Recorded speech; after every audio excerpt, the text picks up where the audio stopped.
जय माता दी मित्रों, हर हर महादेव। आप सभी लोगों का बहुत बहुत स्वागत है। क्या कोई ऐसा मंत्र भी है जो आपको पल भर में सब कुछ देने में सक्षम है? वो चाहे दिव्य दृष्टि हो, वो कुंडलिनी जागरण हो, इस संसार की समस्त सिद्धियों में से जो भी कुछ हो, या संसार में जो 9 निधियां हैं वो चाहिए, या आपके इष्ट के दर्शन करना चाहते हो वो दर्शन, या हम ये कहें कि संसार में जो कुछ भी है वो सब कुछ आपको इस मंत्र के प्रभाव से मिल सकता है। जी हाँ मित्रों, आज इसी विषय पर हम लोग चर्चा करेंगे। लेकिन उससे पहले अगर आप पहली बार हमारे चैनल पर हैं तो कृपया इसको सब्सक्राइब करें, लाइक करें, और अगर कोई इस वीडियो से रिलेटेड आपके दिमाग में कोई प्रश्न बनता है तो कृपया कमेंट के माध्यम से आप हमें सूचित करें। हम कोशिश करेंगे कि आपके शंकाओं का समाधान कर पाएँ। मित्रों, शक्तियाँ आपने देखा होगा, 2 तरह की शक्तियाँ इस संसार में होती हैं। एक तो उच्च कोटि की शक्तियाँ होती हैं और एक निम्न कोटि की शक्तियाँ होती हैं। और हमारा जो उद्देश्य होता है वो ये होता है कि हम उच्च कोटि की जो शक्तियाँ हैं उनकी सेवा पूजा करें और उनको किसी तरह से प्रसन्न करें। ये दोनों ही शक्तियाँ एक दूसरे के पर्याय होती हैं, या ये करें कि समानांतर होती हैं। अब ये कैसे होता है मित्रों? देखिए, जो उच्च कोटि की शक्तियाँ होती हैं उनके सानिध्य में ही निम्न कोटि की शक्तियाँ रहती हैं।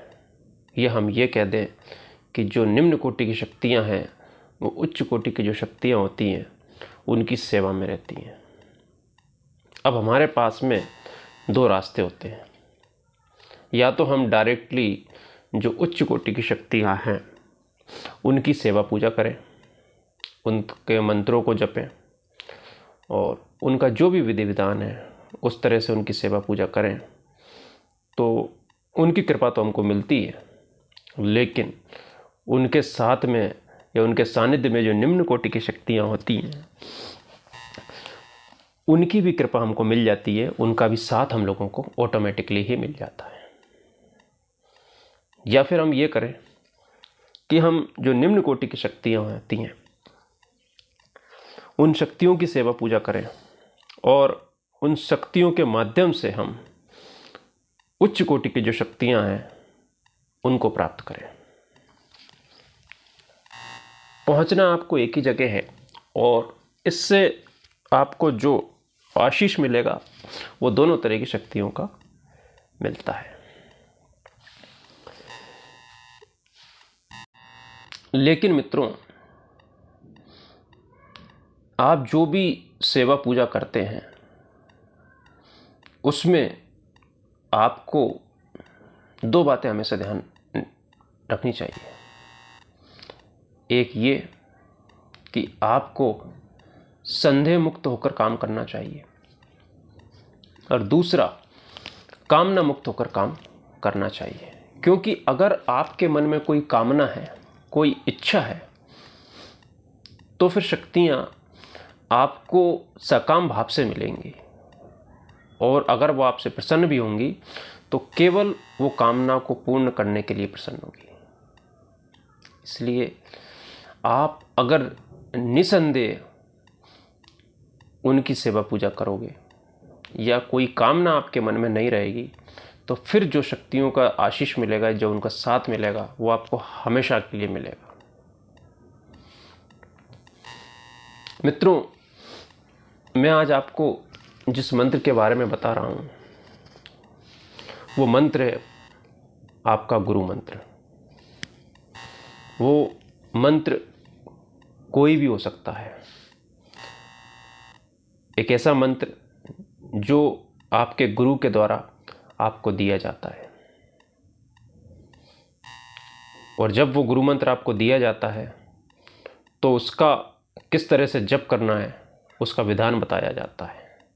उस शक्ति की किस तरह से पूजा की जाएगी उसका विधान बताया जाता है।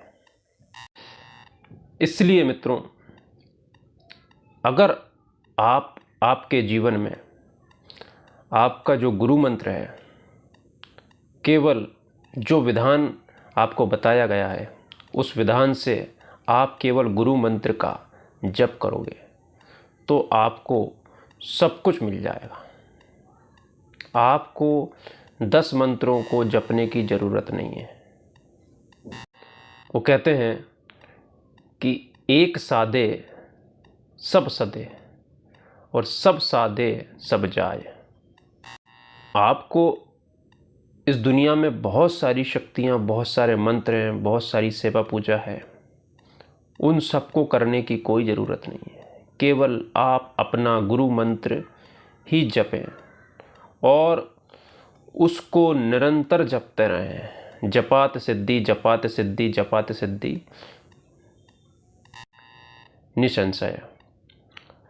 तो आप जब इसको मंत्र को, जो भी आपका गुरु मंत्र है, उसको जब आप निरंतर जपते रहेंगे और जो गुरु ने विधान बताया उस विधान से जपते रहेंगे, बस शर्त यही है कि आप उस पर संदेह कभी भी आपको नहीं करना है। अपने गुरु मंत्र पे, आपके गुरु पे आपको संदेह नहीं करना है। जो गुरु ने बोल दिया कि आपको ए फॉर एप्पल जपना है तो आप आंख बंद करके ए फॉर एप्पल जपते रहिए, आपको उसी से काम हो जाना है। मेरा मतलब केवल ये है। तो गुरु मंत्र की जो महिमा है वो सबसे ऊपर बताई गई है, इसका आपको ध्यान रखना पड़ेगा। मित्रों, होता क्या है, लोग उन साधनाओं के पीछे भागते हैं, इसीलिए वो अलग अलग साधनाओं में अलग अलग शक्तियों की सेवा पूजा करते हैं, अलग अलग मंत्रों का जाप करते हैं। उससे कुछ भी नहीं होता।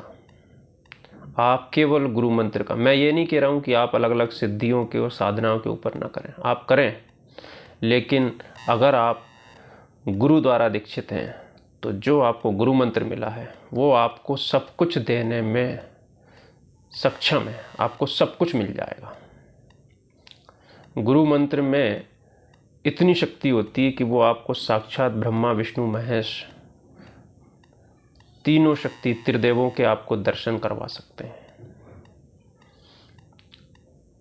गुरु मंत्र की जो महिमा है वो सब सर्वोपरि है, क्योंकि जो भी गुरु मंत्र है ना, वो कहीं ना कहीं गुरु परंपरा से आपके गुरु को मिला है, उसके पहले उनके गुरु से उनको मिला है। तो ये बहुत पहले से जपा हुआ मंत्र है, रहता है, और ये पता नहीं कितने, इस मंत्र के कितने पुरस्चरण हो चुके होते हैं, उस कितना पावरफुल हो चुका होता है, और फिर वो आपके गुरु के द्वारा जब आपको प्रदत्त किया जाता है तो उसके साथ में वो शक्ति भी आपके पास में आती है। इसलिए मित्रों, गुरु मंत्र के ऊपर विशेष रूप से ध्यान रखें और उसको जपें। आशा है आपको आज का विषय समझ में आया होगा। आप सभी लोगों का बहुत बहुत धन्यवाद। जय माता दी। हर हर महादेव।